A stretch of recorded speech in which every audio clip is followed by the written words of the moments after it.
Convido a todos a abrirmos nossas Bíblias no Evangelho de João.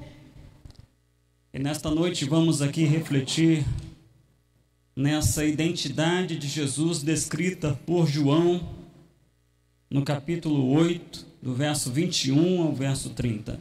Desde agosto do ano passado, nós temos aqui estudado em nossos cultos noturnos o Evangelho de João. E a questão que levantamos para nossa investigação é: quem é Jesus? Porque muitas pessoas falam muita coisa sobre Jesus. Há muitas opiniões a respeito de Jesus. Mas quem é Jesus segundo a Bíblia? Quem é Jesus segundo os Evangelhos?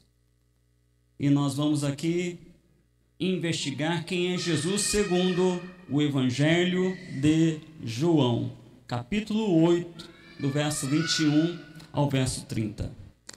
E o que nós queremos considerar nesta noite com a igreja, com aqueles que nos acompanham pela internet, com os nossos visitantes, é que Jesus é a testemunha fiel e verdadeira que ensinou toda a doutrina de Deus, de sorte a promover salvação para a vida de todo aquele que nele crê.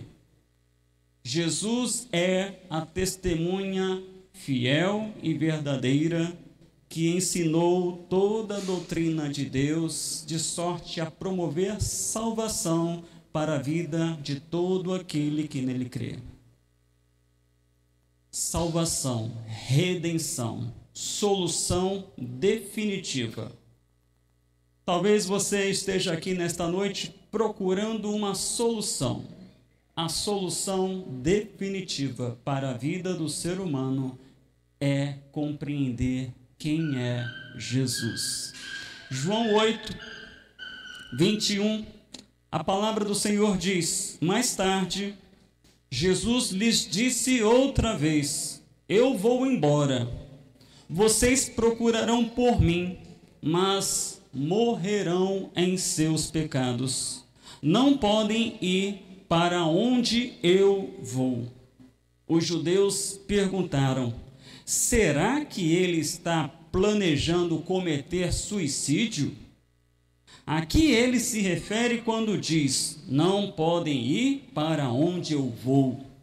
Jesus prosseguiu: vocês são daqui de baixo, eu sou lá de cima. Vocês pertencem a este mundo, eu não.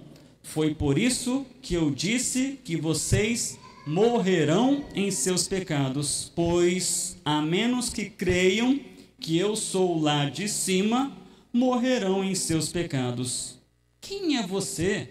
Perguntaram eles. Jesus respondeu: sou aquele que sempre afirmei ser. Tenho muito que dizer e julgar a respeito de vocês, mas não o farei. Digo ao mundo apenas o que ouvi daquele que me enviou, e ele é inteiramente verdadeiro. Ainda assim, não entenderam que ele lhes falava a respeito do Pai. Então Jesus disse: quando vocês me levantarem, entenderão que eu sou o Filho do Homem. Não faço coisa alguma por minha própria conta. Digo apenas o que o Pai me ensinou. E aquele que me enviou está comigo. Ele não me abandonou, pois sempre faço o que lhe agrada. Muitos que o ouviram dizer essas coisas creram nele. Vamos orar? Pai, diante da tua palavra lida, que o Senhor esteja aqui orientando nossas vidas. A mim, como comunicador dessa mensagem, para que ela seja feita de modo fiel, claro e objetivo. Àquele que me ouve, que ele possa ser iluminado pelo teu Santo Espírito, para compreendê-la e administrá-la de modo fiel, respondendo conforme o Senhor espera a resposta. Uma resposta de fé, uma resposta de arrependimento, uma resposta de submissão ao Senhor. É a oração que lhe fazemos em nome de Jesus. Amém. Testemunha fiel e verdadeira.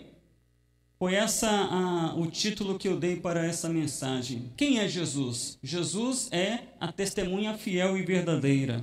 Mas de onde eu tirei isso? Porque o texto fala sobre Jesus ensinando.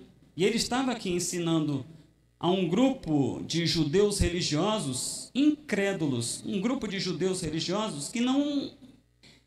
Eles eram incrédulos porque decidiram ser incrédulos. Eles não acreditavam em Jesus.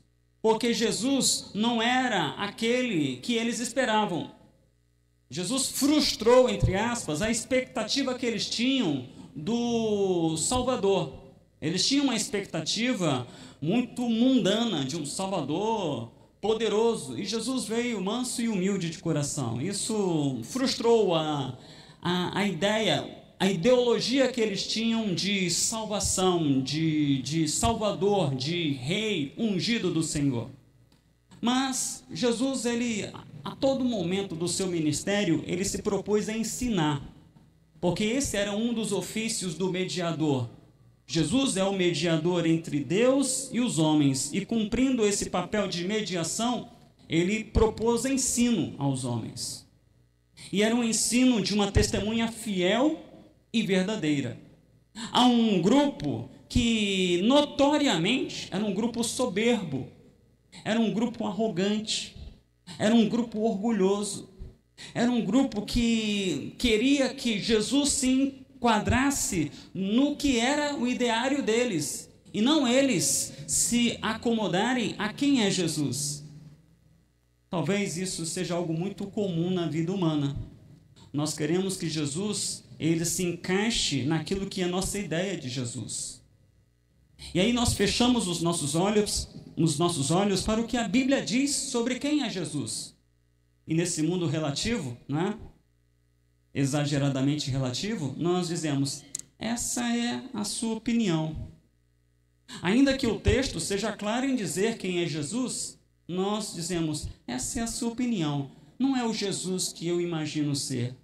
Mas o Jesus que você imagina ser não é o Jesus da Bíblia. É o Jesus da cultura pop, do mundo moderno. Esse não é o Jesus da Bíblia. Há muito que se fala sobre Jesus nos dias atuais, e nesse mundo que nós vivemos, que gira em torno do dinheiro, há muito que se associa Jesus ao dinheiro, mas esse não é o Jesus da Bíblia. Porque se olharmos o Jesus da Bíblia, ele não tinha nem como comprar um jumentinho, ele pegou emprestado para entrar em Jerusalém. Ele não tinha onde reclinar a cabeça, ele não tinha casa. E esse Jesus de hoje em dia é o Jesus que vai me dar tudo.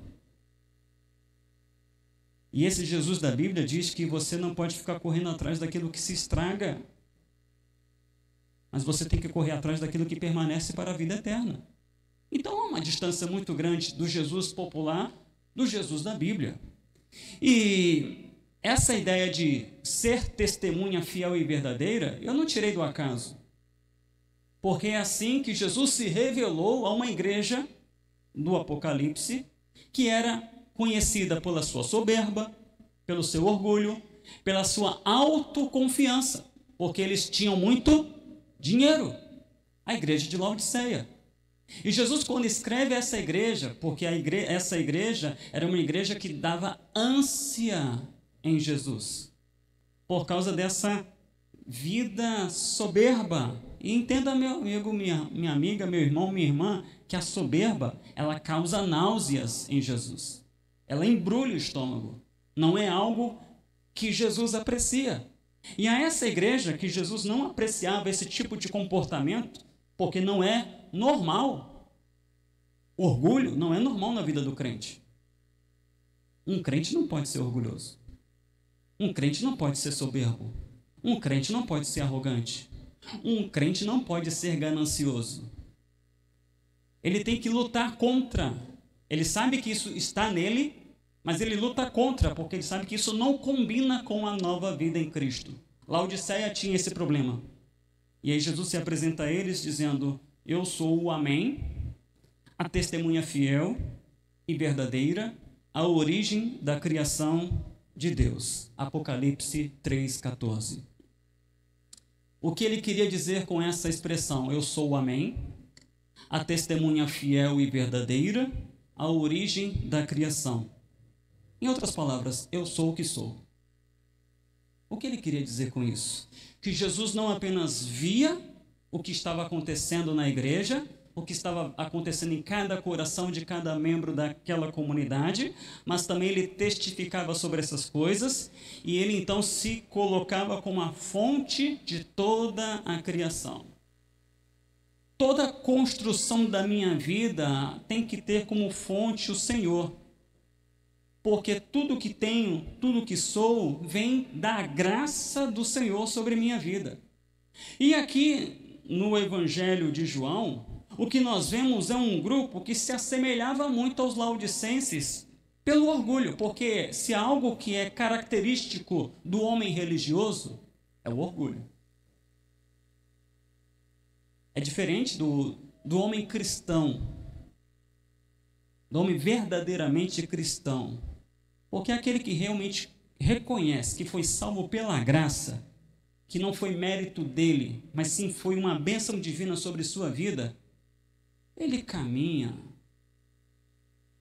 com humildade, ele caminha com misericórdia, ele caminha com compaixão, ele quer justiça, sim, ele ama a justiça, ele tem fome e sede de justiça, mas ele não perde de vista a mansidão, a gentileza, a misericórdia, a busca por um coração limpo, a busca por ser um promotor de paz e não de guerra. Mas a religião não gosta tanto de guerra? Quem estudou aí um pouquinho da história vai ver que a igreja sempre se envolveu com guerra. Muitas das guerras se deram em nome de Deus, porque era um movimento religioso que não estava andando em sintonia com o Cristo. Com o Cristo que entrou em Jerusalém, não com uma espada, mas sim com uma mensagem de arrependimento, de fé. Em João nós veremos um público reconhecidamente tão soberbo como o público que Jesus lidou no Apocalipse, os laodicenses. Um público soberbo e teimoso. Porque é uma característica do soberbo ele ser teimoso. Uma coisa é ser persistente, perseverante, outra coisa é ser teimoso. E tem muita gente nesse mundo teimosa. E teimosamente permanece incrédula. Até mesmo dizendo que Deus não existe. De que essa história de Jesus é uma falácia, porque Jesus nunca existiu. Mas ele acredita em Sócrates, ele acredita em Platão, ele acredita em Aristóteles, ele acredita em Confúcio, ele acredita em todos esses nomes, mas não acredita em Jesus, na realidade histórica de Jesus, naquele que é a testemunha fiel e verdadeira, que haveria de morrer a nossa morte para que pudéssemos viver a sua vida. É sobre isso que quero falar nesta noite. E o primeiro ponto a ser destacado estão nos versículos 21 e 22 de João capítulo 8. Eu quero aqui tratar com você, meu irmão, minha irmã, sobre o preço da incredulidade. Sabe, quando você teimosamente não quer acreditar em Jesus, quando você teimosamente fecha o seu coração para a mensagem do Evangelho, e tem porquê? É porque você não quer viver submisso a uma autoridade. Você quer viver independente. Você quer fazer aquilo que você acha que tem que ser feito. Mas, pare e pense. A vida vivida do seu próprio jeito, aonde ela está te levando? A liberdade ou a escravidão? A vida vivida dessa forma, nessa falsa liberdade proclamada pelo mundo, aonde ela te levou? Para situações de satisfação ou situações que a cada dia que passa, você tem que ter mais, mais e mais, porque nunca te satisfaz? O preço da incredulidade, meus irmãos, aqui destacado por Jesus nos versos 21 e 22, é o preço da morte. Quando a gente conversa com alguém, qual é a intenção? A intenção de uma conversa é nós interagirmos, é nós falarmos e nós também ouvirmos.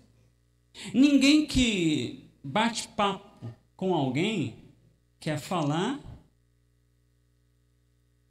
sem que antes também esteja pronto para ouvir. Você quer que a comunicação aconteça de modo fluido. Você fala, você ouve. Mas aqui nós vimos em Jesus, nesse encontro com esse grupo de religiosos, que não havia uma comunicação fluida. A parte dos religiosos não estava pronta para ouvir Jesus. Não estava pronta para aceitar a mensagem de Jesus. Ainda que Jesus já tivesse dado muitas evidências do seu testemunho. Os judeus não estavam dispostos a ouvir Jesus. Mas por quê? Porque Jesus não se encaixava no modelo deles. Você está pronto a ouvir Jesus? Ou Jesus primeiro tem que se encaixar no seu modelo de religião para que você então possa ouvi-lo? Mais do que não querer ouvir Jesus, esse grupo ao qual Jesus não se encaixava no estereótipo deles, esse grupo passou a perseguir Jesus. E perseguir Jesus por questões relacionadas ao bem que ele fazia a terceiros. João capítulo 5, Jesus cura um paralítico que vivia dessa moléstia há 38 anos. Você imagina alguém que perdeu a sua condição de caminhar e vivia 38 anos em um tanque chamado Bethesda, esperando a cura? Jesus cura este homem. Mas ele cura num sábado. E para um judeu religioso, num sábado não podia curar. Eles estavam mais preocupados com o registro da lei do que propriamente com a salvação de uma pessoa. E eles então passaram a perseguir Jesus, querendo de algum modo colocá-lo numa situação de constrangimento, a tal ponto que pudessem incriminá-lo de algo e levá-lo à prisão e, consequentemente, à condenação e morte. Era esse o plano. E eles assim perseguiram Jesus durante todo o seu ministério. Mas, diante disso, Jesus estava se autoafirmando: eu sou a luz do mundo. Quem me segue não andará nas trevas. Pelo contrário, terá nele a luz da vida. Olha, você quer ser alguém satisfeito? Você quer ser alguém feliz? Você precisa de mim. E aquele grupo ficava questionando Jesus. Quem é você? Por que você diz isso? Com que autoridade você fala essas coisas? Qual é o resultado de uma vida que não crê em Jesus? Qual é o resultado de uma vida que teimosamente confronta Jesus, não aceita a mensagem de Jesus, fica ponderando com Jesus sobre coisas que, na verdade, estão claras e evidentes da nossa necessidade dele? Tristemente, todo aquele que não crê em Jesus como o Salvador, o Senhor dos céus e da terra, o fim dele é a morte, e a morte eterna. Era isso que Jesus estava aqui considerando. Olha, vocês me acompanham e por mais que eu fale, vocês não acreditam em mim, vocês não creem em mim, vocês buscam o Messias está conversando com vocês, mas vocês não acreditam no Messias. E vocês vão morrer em seus pecados buscando esse Messias que já se apresentou a vocês, que sou eu, o Cristo. Imagina isso.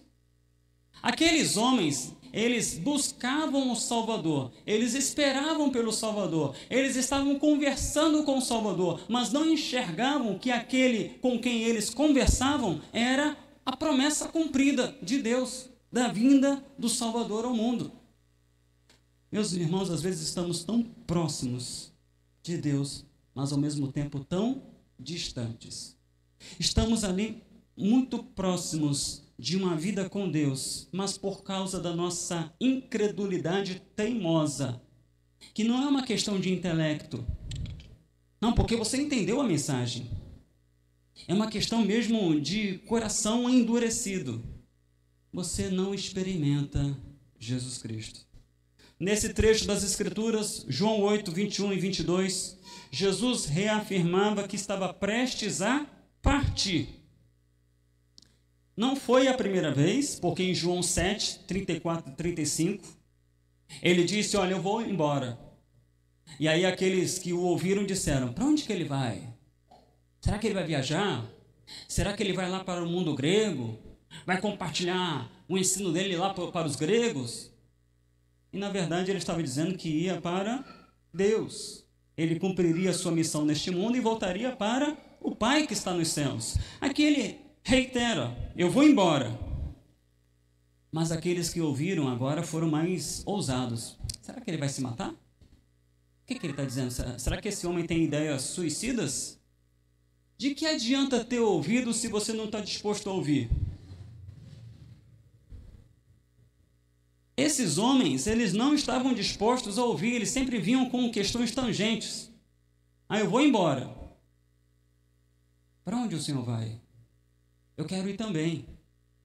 Qual é o caminho? Não foi isso que os discípulos fizeram? João 14? Para onde o Senhor vai? Eu quero ir também. Qual é o caminho? Mas esses homens aqui, acho que ele vai lá para a Grécia, ensinar lá os gregos. Eu acho que isso aí tem ideias suicidas, ele vai se matar. Os judeus ali conversavam com o Messias, que aguardaram durante toda a sua vida. Estavam prestes a assassiná-lo, porque essa era a pretensão deles. Eles queriam matar Jesus, numa conspiração que envolveria judeus e gentios, romanos e judeus. Mas tudo isso porque eles não queriam aceitar que ali estava, de fato, o Salvador. E eles continuariam a procurar o Salvador que estivesse de acordo com as suas expectativas mundanas. Meu irmão, minha irmã, meu amigo que nos visita, aquele que nos acompanha na internet, que Jesus você está procurando nesta vida? Com que expectativa? Segundo a Bíblia ou segundo a cultura do mundo atual? Você acha que esse Jesus da cultura do mundo atual, ele combina com o Jesus da Bíblia? Você acha que de fato esse comércio que se fez hoje em torno do nome de Jesus é aquilo que de fato agrada ao Senhor Jesus? Esse movimento individualista de um Jesus para mim, sem que eu tenha comunhão com a sua igreja, é de fato o Evangelho conforme foi prescrito por Jesus? Ironicamente, aqueles diziam, olha, Jesus vai se suicidar. Mas ele não estava prestes a cometer um suicídio, porque o suicídio geralmente vem de alguém que ama a si mesmo, está passando por um momento de angústia muito acentuada e vê nisso a única salvação para a sua vida. Jesus não estava nessa condição. Ele haveria de dar a sua vida, mas não por amar a si mesmo. Ele haveria de dar a sua vida por amar a você, por amar a mim, por amar a sua igreja. A primeira consideração que quero aqui destacar com você nesta noite, que fazemos a partir dessas palavras de Jesus, direcionada àqueles que eram seus opositores, que teimosamente não acreditavam nele, é que quem não crê em Jesus está perdido em seus pecados. Quem não aceita Jesus como seu único e suficiente Salvador, sua vida está condenada à morte, por mais que essa pessoa persista em viver uma vida religiosa. Os judeus, Jesus disse, vocês morrerão em seus pecados, ainda buscando a mim. Porque eles iriam continuar com a sua busca religiosa pelo Messias Salvador, mas tendo-o encontrado, mas não o aceitado, porque ele não combinava com a ideia que eles tinham de Messias. Será que nós vamos persistir numa igreja ao longo de anos, décadas, querendo buscar um Jesus que não é o Jesus da Bíblia e morreremos em nossos pecados? Ou vamos simplesmente parar para ouvir e dizer: o Jesus da Bíblia não é esse Jesus que eu estou praticando em minha vida cotidiana. O Jesus da Bíblia é bem diferente, e é esse Jesus da Bíblia que me garante a luz da vida. É esse Jesus da Bíblia que me garante o pão da vida. É esse Jesus da Bíblia que me garante a salvação eterna, uma viva esperança de um novo céu e uma nova terra. É esse Jesus da Bíblia que eu quero para a minha vida, e não um Jesus da tradição religiosa da qual eu cresci, não um Jesus da cultura pop desse mundo, mas sim o Jesus da Bíblia, porque ele é a única alternativa para a minha vida. Versos 23 e 24, é sobre isso que ele fala. Uma vez que sem Jesus estamos perdidos, porque somente nele encontramos luz para a nossa vida, é preciso que nós o reconheçamos como nossa única saída. Meus irmãos, Jesus não é uma das portas que podemos escolher para a nossa vida. Jesus é a porta. É nele que nós encontramos salvação. E entenda, a salvação em Jesus é muito mais ampla do que propriamente dar uma arrumadinha na minha vida. Não. O que Jesus propõe, através de sua obra na cruz do Calvário, é restaurar o universo que caiu por causa do pecado do homem. Porque todo o universo, não é só o planeta Terra, todo o universo sente as dores por causa do pecado de Adão e Eva. Todo o universo agoniza. Só você observar o mundo em que nós vivemos, essa onda de calor. São 7h25, estamos aqui com esse calor, porque esses ventiladores não dão conta diante desse tempo que nós vivemos. Todo o universo, toda a criação aguarda com grande expectativa a manifestação dos filhos de Deus, o dia da redenção final, que só Jesus pode dar. Só Jesus pode dar. Às vezes nós reduzimos Jesus a resolver um problema pontual que eu tenho. Ah, Senhor, eu estou com um problema na minha escola, na minha faculdade, no meu trabalho, na minha casa, com o meu filho. Salva, Senhor. Não, você está limitando Jesus demais. Jesus é poderoso. Ele é a fonte de toda a criação. Ele é a testemunha fiel e verdadeira. Nele está a vida, e a vida é a luz dos homens. Todas as coisas foram feitas por meio dele. Sem ele, nada do que foi feito se faria. Então, essa compreensão de Jesus, ela é fundamental. E Jesus aqui estava dizendo aos seus opositores que havia entre ele e os seus interlocutores um grande contraste, porque Jesus era de lá de cima e os seus opositores eram daqui de baixo. O que Jesus queria dizer com isso? Eu sou lá de cima, vocês são daqui de baixo. Será que ele estava descrevendo que eu sou de um mundo imaterial, um mundo espiritual, e vocês são de um mundo físico que é problemático, e eu sou de um mundo de categoria superior? Não. João, escrevendo aqui, não estava com ideias platônicas. João estava aqui dizendo o seguinte: Jesus vem de Deus, do Deus que criou os céus e a terra. Mas vocês, os opositores de Jesus, que ali conversavam com ele, vocês vêm deste mundo que se rebelou contra Deus, deste mundo que preferiu o conhecimento do bem e do mal do que o conhecimento de Deus. Porque essa foi a decisão do Éden. O que você prefere, conhecer Deus ou conhecer o bem e o mal? Eles preferiram conhecer o bem e o mal, ao invés de conhecer Deus. E aqui Jesus estava dizendo: olha, vocês são dessa esfera, que querem o conhecimento do bem e do mal, quando vocês poderiam conhecer Deus. Eu sou lá de cima. Eu vivo em harmonia com Deus, porque eu sou Deus. Eu e o Pai, usando a expressão de João 10,30, eu e o Pai somos um. Aqui, meus irmãos, nós vemos uma ideia de pertencimento. Jesus pertence à esfera de Deus, mas aqueles homens pertenciam à esfera deste mundo. Vocês pertencem a este mundo, é a expressão usada por Jesus. Ou seja, vocês estão ligados aos desejos e paixões deste mundo. Vocês ambicionam as coisas deste mundo. Vocês não levam em consideração aquilo que vem da parte de Deus. Vocês usam aquilo que Deus criou, mas não levando em consideração o Criador.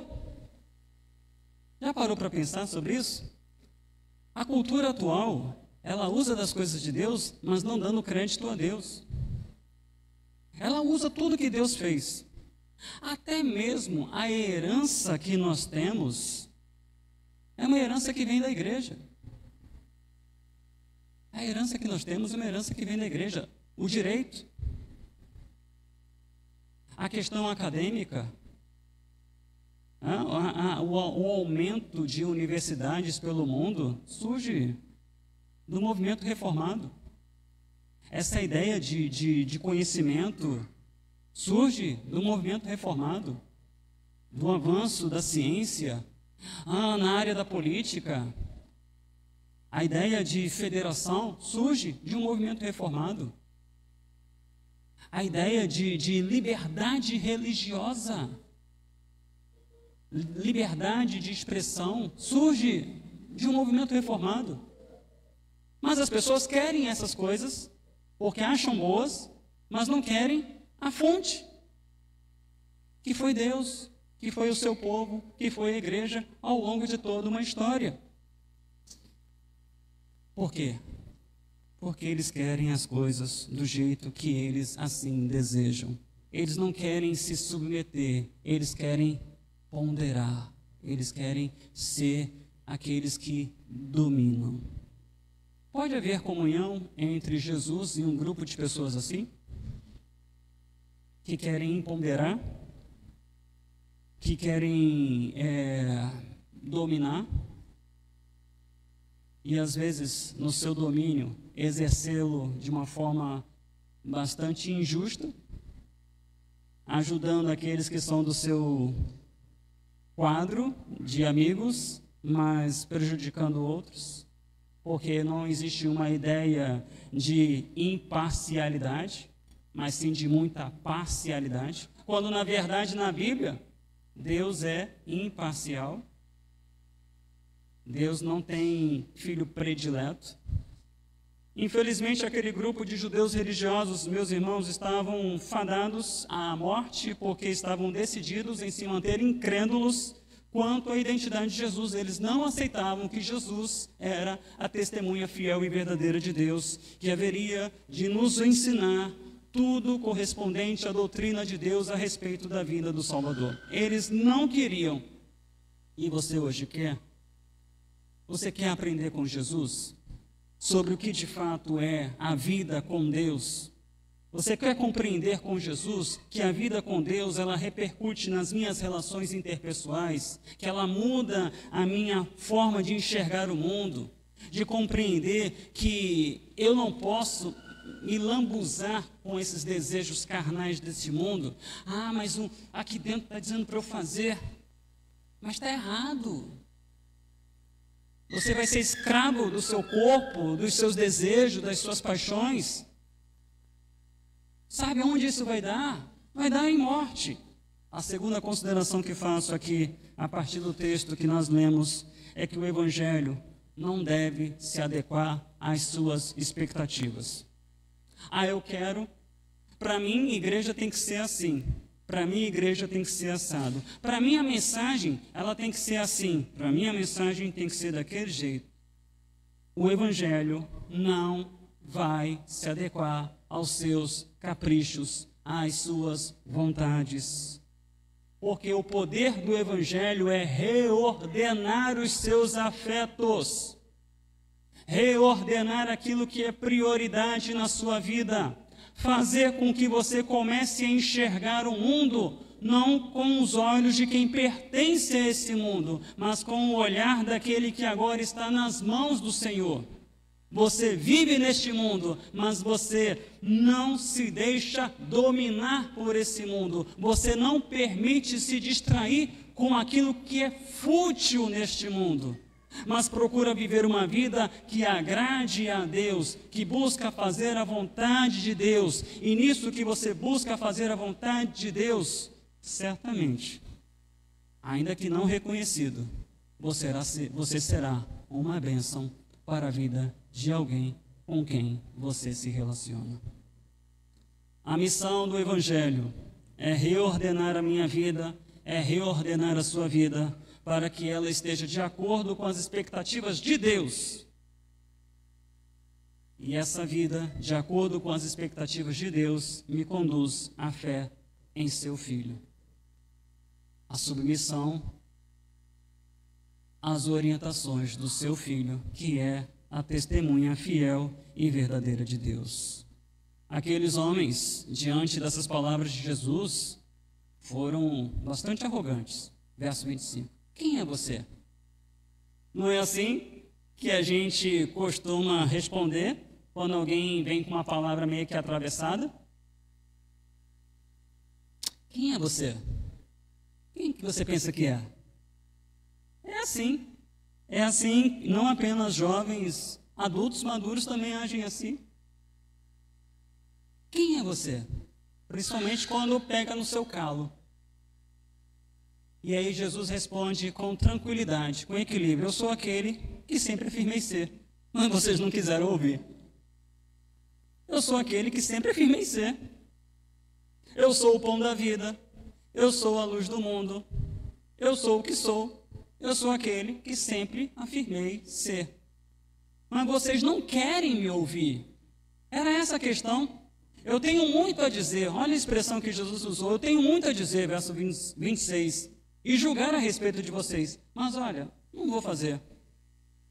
Eu digo ao mundo apenas o que ouvi daquele que me enviou. Ou seja, eu sou apenas uma testemunha fiel e verdadeira do Pai que me enviou a este mundo para ensinar o Evangelho que eu haveria de manifestar na cruz do Calvário.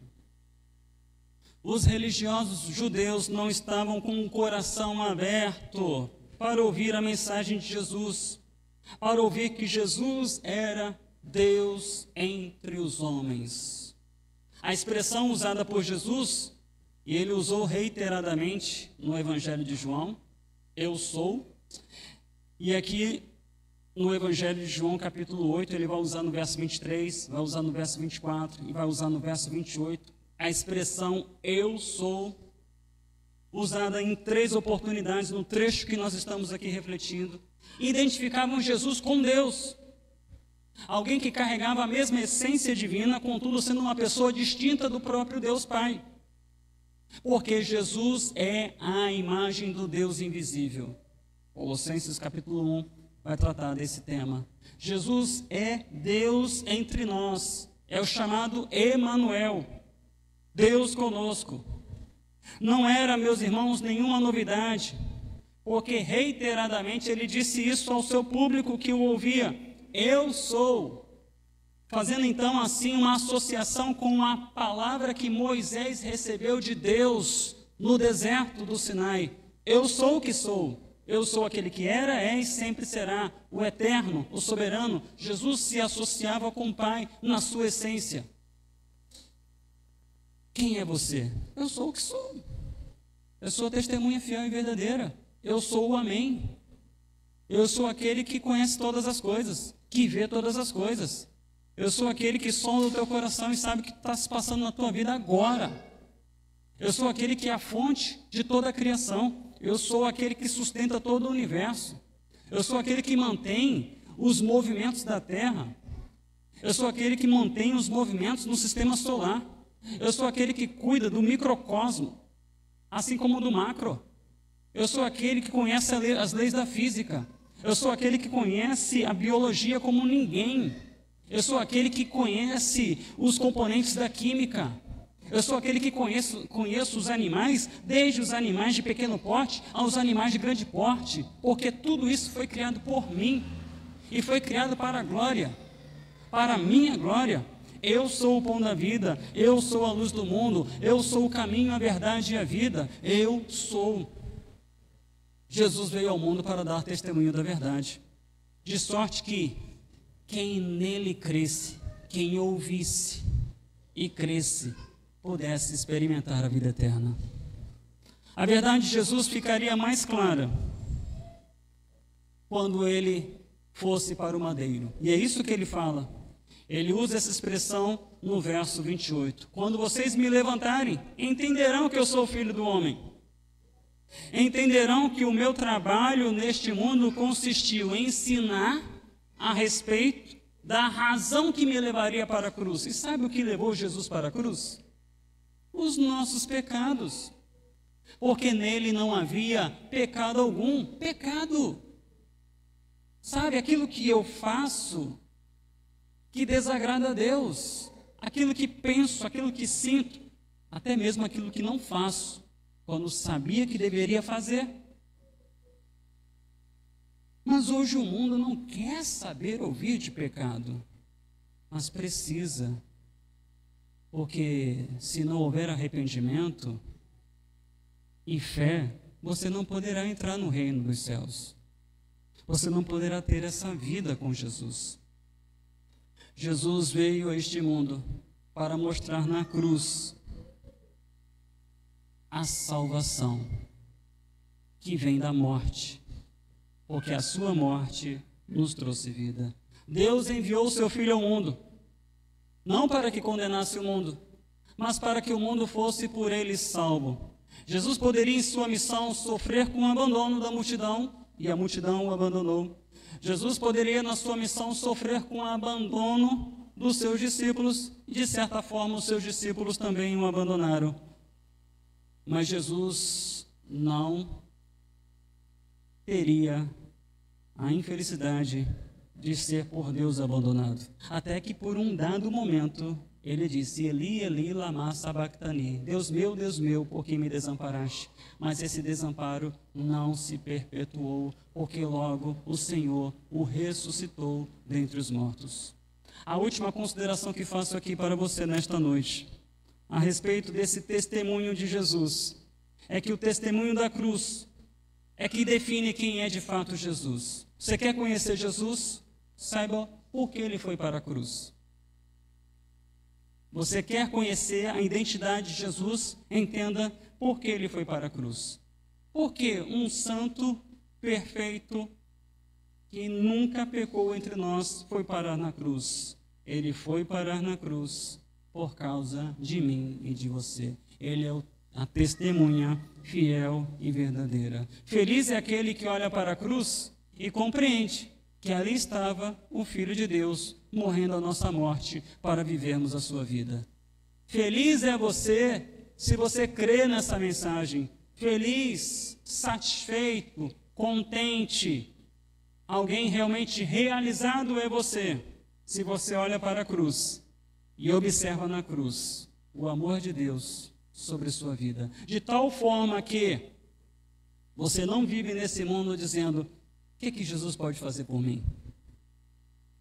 Porque assim vive o religioso. O que Jesus pode fazer por mim? Porque tudo aquilo que Jesus poderia fazer por você já foi feito na cruz do Calvário. Deus nos abençoou em Cristo com toda sorte de bênçãos espirituais. Efésios 1:3. O que você precisa, você já tem. Se você crê em Jesus como Senhor e Salvador de sua vida. Quero, em minhas considerações finais, retomar algumas ideias centrais desse texto.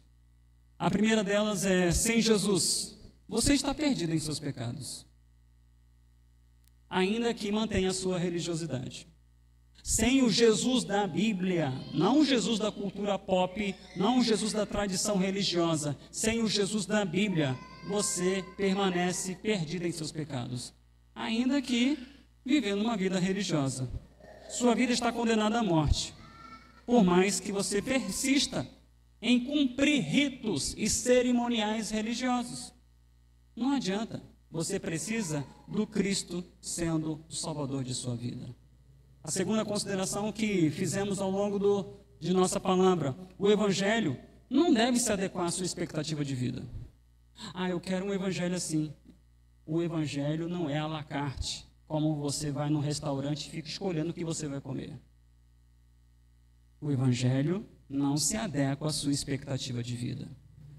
Ele é um duro golpe em seu orgulho pessoal que quer que as coisas aconteçam do seu jeito. Mas lamento em dizer, o evangelho não vai atender aos seus caprichos. E olha, felizes somos nós porque o evangelho não atende os nossos caprichos. Porque os nossos caprichos nos levam a situações das mais difíceis nesta vida. A vida sem Cristo te leva a situações desesperadoras. Mas a vida com Cristo, ainda que nos coloque em situações desesperadoras, nós sabemos que aquele que é a nossa vida tem poder sobre a morte, porque Ele venceu a morte. É muito diferente.